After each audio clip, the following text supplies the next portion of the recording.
Vote জলকীয়া হ'ব পাৰে দুৰাৰোগ্য ৰোগৰ কাৰণ। বিশ্বৰ সবাতোকৈ জ্বলা জলকীয়া বিধেই হৈছে ভোট জলকীয়া। ভোট জলকীয়াৰ পৰা হ'ব পাৰে নেকি কেঞ্চাৰ ৰোগ? অসমৰ মাটিত উৎপাদন হোৱা জলকীয়া বিধৰ বৈশিষ্ট্যৰ বিলুপ্তি ঘটিছে। জলকীয়া অবিহনে যেন খাদ্য খোৱাটো বহুজনৰ বাবে একেবাৰে অসম্ভৱ। জলকীয়া বহু প্ৰকাৰৰ থাকে, তাৰ ভিতৰত জলকীয়াৰ ৰজা হিচাপে জনা যায় ভোট জলকীয়া। আটাইতকৈ জ্বলা জলকীয়া হিচাপে জনা যায় ভোট জলকীয়া। এক তথ্য অনুসৰি জানিব পৰা গৈছে এই ভোট জলকীয়াৰ পৰা হ'বলৈ ধৰিছে বহু দুৰাৰোগ্য ৰোগ। এতিয়া কেঞ্চাৰৰ কাৰণ হৈ পৰিছে ভোট জলকীয়া। অসমত খুবেই প্ৰচলিত এবিধ জলকীয়া, কিন্তু এবিধ জলকীয়াও হ'ব পাৰে কেঞ্চাৰৰ কাৰণ।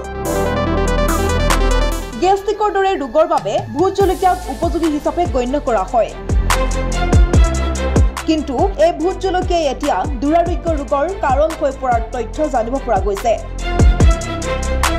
ভোট জলকীয়াৰ ওপৰত গৱেষণা কৰা বিজ্ঞানীসকলে জানিবলৈ দিছে যে ভোট জলকীয়া জ্বলা বাবে ৰোগৰ সৃষ্টি নহয়।